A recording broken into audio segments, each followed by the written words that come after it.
Hi, I'm Center Director Jody Singer, and I'm happy to be here. I'd like to introduce all the other folks that are on the TV screen with me.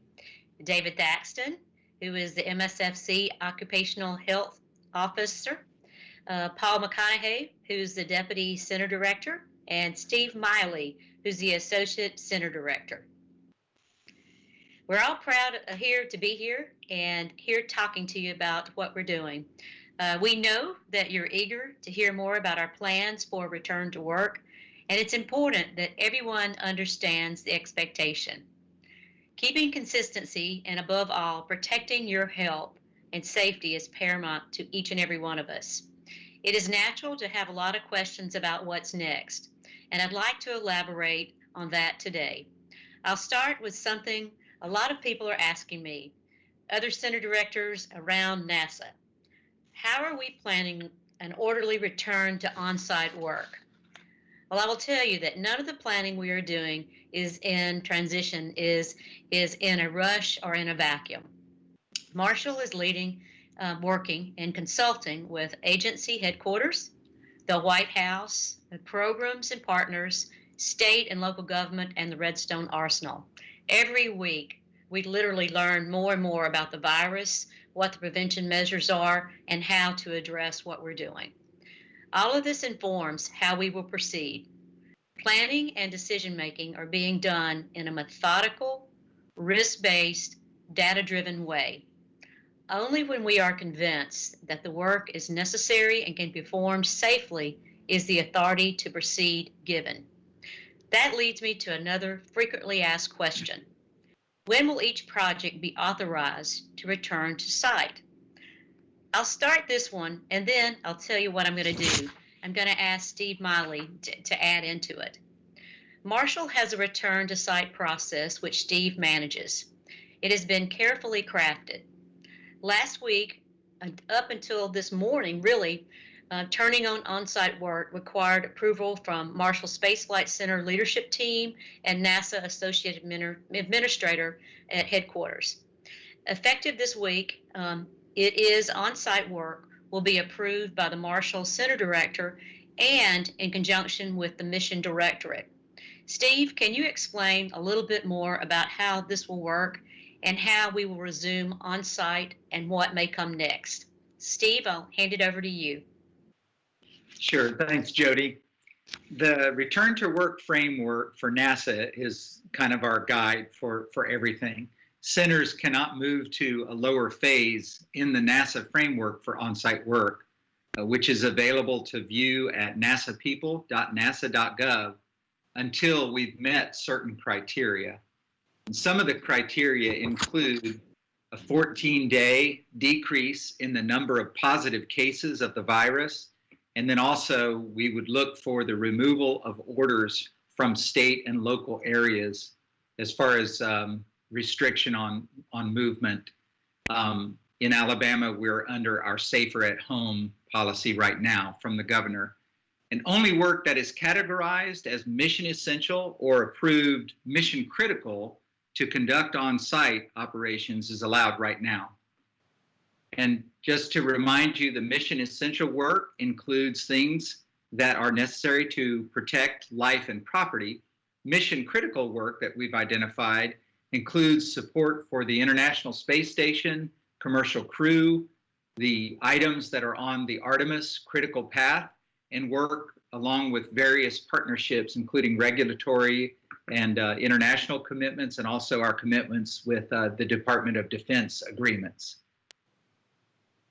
Thank you, Steve. And before we move on, I'd like to also point out this week is a great week. We always have great weeks, but this week particularly is a big week for NASA's Commercial Crew Program as we prepare for a new era of human spaceflight to begin.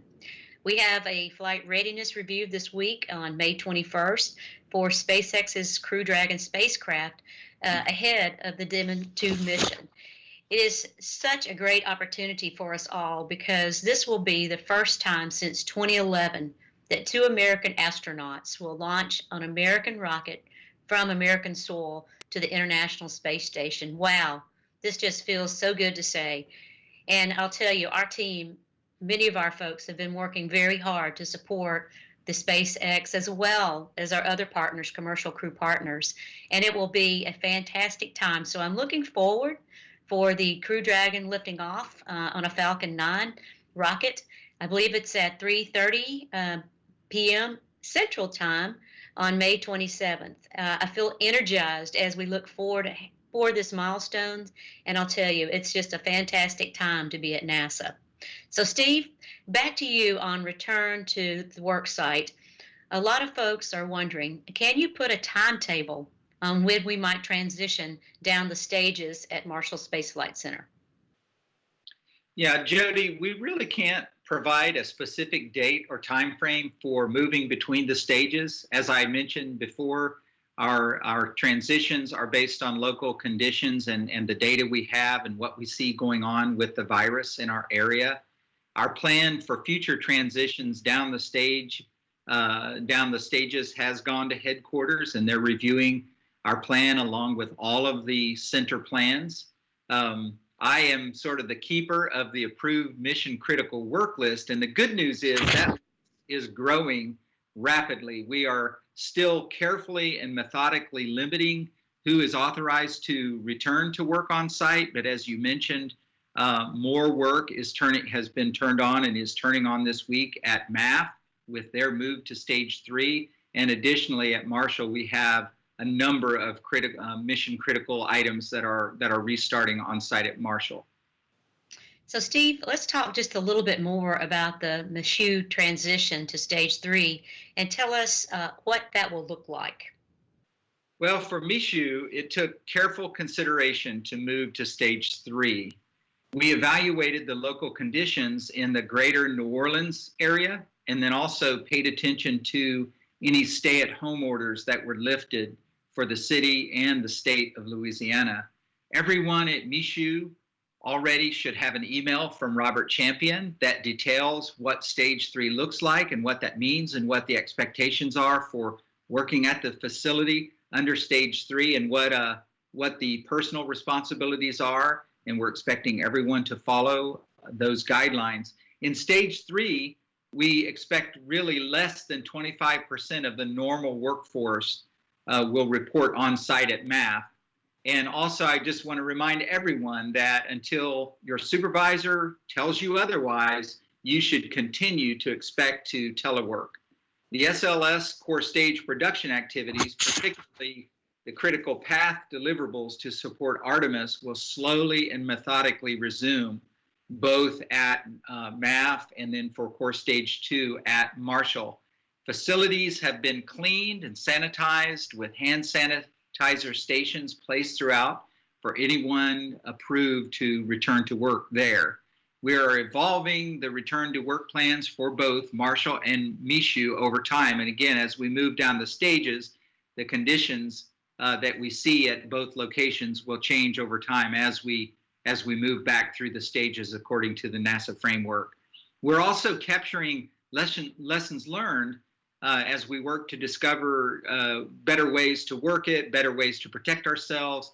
And the good news is those lessons learned are being shared across all of the NASA sites. So we're learning from our other centers and other center directors on what they're experiencing as they're also maintaining work under these COVID-19 conditions. So really, it's the bottom line is for us, collaboration, transparency, and communication win the day. And that's how we intend to keep moving forward.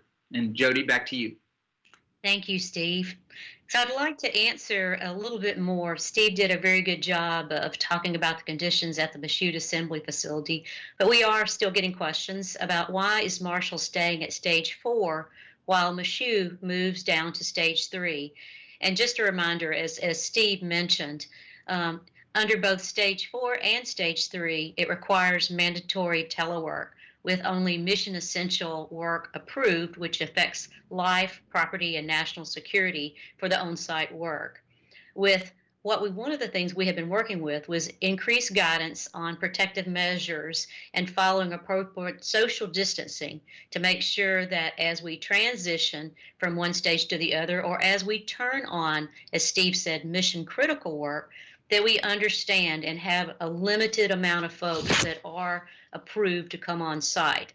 As Steve presented, Michoud and the surrounding areas have met gating criteria, which includes the President and the NASA's return to site plans, where the Marshall area, Marshall Space Flight Center area in North Alabama has not met them yet.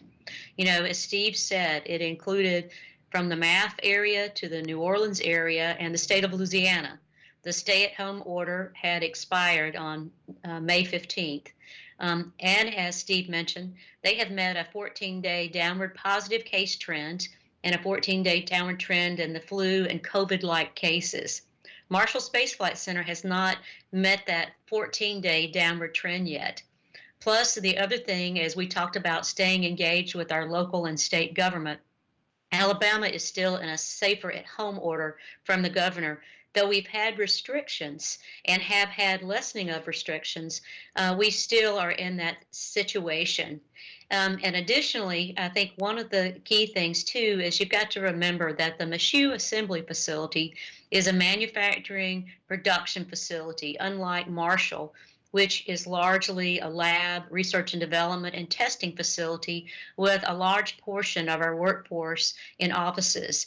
A lot of that work, majority of that work, can still be accomplished through telework. And so that's what we want to do. We only want to turn on the work that you need to be there on site, that's on the critical path, and that we have agreed to. And I want to make sure that, as Steve reemphasized it, that everyone authorized to work on site will be expected to follow the Safe at Work protocol guidelines to protect your health and the safety of others around you. I've asked David Thaxton here to review these now. So David, please tell us a little bit more about the specifics of those guidelines and explain what we're asking people to do as they are approved to come back on site. So David, over to you. Thank you, Jody. You'll find the full list of guidelines on Inside Marshall, but I want to go over a few points. You'll be provided with these guidelines by your supervisor prior to reporting to work on site at Marshall and Michoud. First, stay at home if you are sick, or if you've recently been in contact with someone who tested positive for COVID-19 or even shows flu or cold-like symptoms. When possible, keep a distance of at least 6 feet between you and your colleagues on site to prevent the spread of illness. Practice effective hand washing and continue to avoid touching your face, including your eyes, nose, and mouth. Lots of you want to know, will the center provide PPE? Per our guidelines, the center intends to provide a mask for those being asked to perform on-site mission-critical work who cannot maintain a 6 feet distance. However, supplies are limited. Keeping that in mind, everyone coming on site, whether it's mission-critical or a supervisor-approved visit to on-site offices, such as the space bar or badging office, should bring their own cloth face coverings and wear them when social distancing is not possible. I want to repeat, stay at home if you are sick. We're all have the responsibility to help limit the spread of the virus. And let me stress, if at any time you don't feel safe on site, please alert your supervisor. And David, thanks for that. I was going to say, kind of following on to that, there's another question that we've seen a lot. And the question is, how does this apply to high-risk employees or those who live with someone who's at high risk? Our guidelines do address this. We urge you to stay home if you or someone in your household is considered high risk, but please communicate with your supervisor as you do so. That line is important. Our supervisors need to know who on their team is at high risk based on CDC criteria, and those employees should have the option to continue to telework. We have a lot more guidance to offer, and you'll find the full list of protocol guidelines on SolarNet through Inside Marshall. Thank you, David. One last question for you. What will the center do to monitor the employees' temperatures? That's a great question. We are asking employees to self-monitor daily. That is, to take their temperatures and monitor their own personal health at home before commuting to a work site. If you have a fever, cold, or flu-like symptoms, stay at home and seek the advice or care of a medical professional. We will not administer temperature checks on site. Thank you, David. We expect everyone returning to site to review and affirm that they follow this guidance. This guidance applies to civil service and contract employees. And remember, you are the person most responsible for your own health and safety. Our proactive measures make a difference at the start of this. When we first started, where we had to shut down for COVID, I am so proud of the center and our proactiveness because I definitely believe that made a difference in how we were able to stop the amount of cases at the Marshall Space Flight Center. So we will continue to look at our safe practices, monitor the data, and make sure that we protect your health. And we need the workforce to be healthy, both mentally and physically. As we telework, it's easy. We all have said it is easy to let the work creep into your downtime, and that can lead to burnout. So I encourage each and every one of you, as you're working and teleworking, try to do your best to have a balanced telework life. We need you to be healthy both mentally and physically. As we telework, it is easy to let work creep into your downtime, which can lead to burnout. Take measures to balance both your work life and your telework life. And that includes establishing a routine such as having a designated work area. Prevent back-to-back telework meetings. Schedule some breaks. Do it intentionally. Set standards on work hours and hold yourself to them, and expect that you and your supervisors and your cohorts make sure that when you send emails after hours, that you have hours of when you expect it to be responded. Don't expect a quick reply. Wait till the next morning. Please make sure you just take yourself off the clock. Make sure you get rested. If you need extended breaks, please take them. Take time to stretch, relax, and recharge. And always remember, annual leave is still available to you during this time. Let your supervisor know what you're going through and they can help you. Also remember, we have the Employee Assistance Program, which is always there to help you at any time. Other things I'd like to cover is our human launch system, our accomplishments. This has definitely been a busy time. So I'm going to hand it off to Paul McConnaughey to talk about the Human Landing System program team and what they have accomplished since the recent announcement. Paul, can you tell us what's going on with HLS? Sure, be glad to, Jody. This is a real good news story. The HLS team really has hit the ground running in the 2 weeks since the selections announcement. That's where the administrator rolled out this big announcement about the awardees. The contracts were signed and approved on May 13th. And since then, the HLS team has been meeting with the three companies all through a virtual kickoff meeting. These three companies, remind you, are Dianetics, a team being led by Dianetics of Huntsville, another team being led by Blue Origin from Kent, Washington, and then SpaceX from Hawthorne, California. So our HLS team has met with these first folks, and the first 3 months of this 10-month base period really is a time where they'll be working with the contractors virtually to understand their designs, their concept of operations, and refine and understand the system level requirements that it takes for these folks to achieve their 2024 goals. And most importantly, understand the engineering standards and the other technical requirements and agree to these tech standards on the front end. So that way this team will get basically achieve what has been done by other programs, which has taken even a couple of years to get an agreement on the technical standards, really get that done in 13 weeks. So once they get those agreements on the front end, this will ensure that the program will really be in the best possible position to achieve this 2024 human landing system on the South Pole. So on the front end, instead of arguing, in the front end, we're getting the sort of the agreements out in place. And then from then on, we can then concentrate on developing the hardware. At the end of this period, this 10-month time period, NASA will hold a certification baseline review and will down select to a company or companies that will perform the initial crew demonstration missions on the lunar surface. So it's a very exciting, intense time for the HLS team. We appreciate how much work is being done as everyone works virtually from home in this team being led by Lisa Watson-Morgan and Greg Shavers. We really appreciate their leadership and all the team this work is doing. It really is a great example of the agility that Marshall has and shows how essential we are for the success of the Artemis program. So that's a real good news story. And with that, I'll turn it back to you, Jody. Thanks, Paul. Also, another team that is continuing to work very hard is the Space Launch System team, the SLS team. They have been making plans and are returning to on-site work in many areas.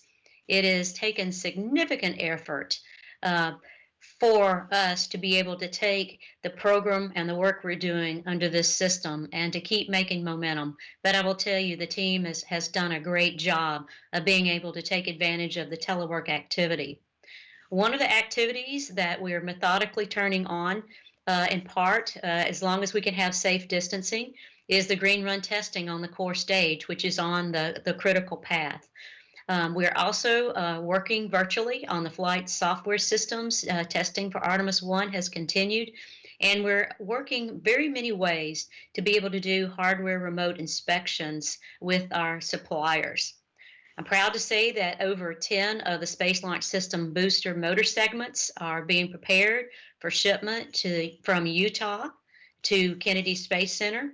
And while on-site work was stopped at Stennis and Michoud and Marshall, we have continued to do a lot of the training and improving the procedures and continue to improve processes so that when hands-on work does resume, we are ready to go. And it's just amazing watching the team and every one of you work to make this happen. So in conclusion, I know that each and every one of you are working hard. There is no doubt. Whether you're on site, whether you're supporting astronauts on the International Space Station, whether you're working logistics, facility maintenance at the center, whether you're teleworking from your home, we know you are all working very hard and making progress. And I just want to say from my heart, a big appreciation. It means so much, all the dedication and all the exceptional work that you keep doing. It is just unmatched. As we move forward, remember that when the timing is right to consider moving down the different stages, we will do so. I plan to keep you informed as we navigate this dynamic and evolving environment, and we will remain vigilant. We'll continue to monitor data. We'll be taking appropriate actions to safeguard you, our workforce, and we'll be making sure that the whole team is ready to go. So on behalf of all of us and the whole center leadership team, we thank you for joining us. We will keep you informed, and we look forward to seeing all of you on site soon. In the meantime, please stay safe, take care of yourself, and continue to reach out to each other. Thank you very much.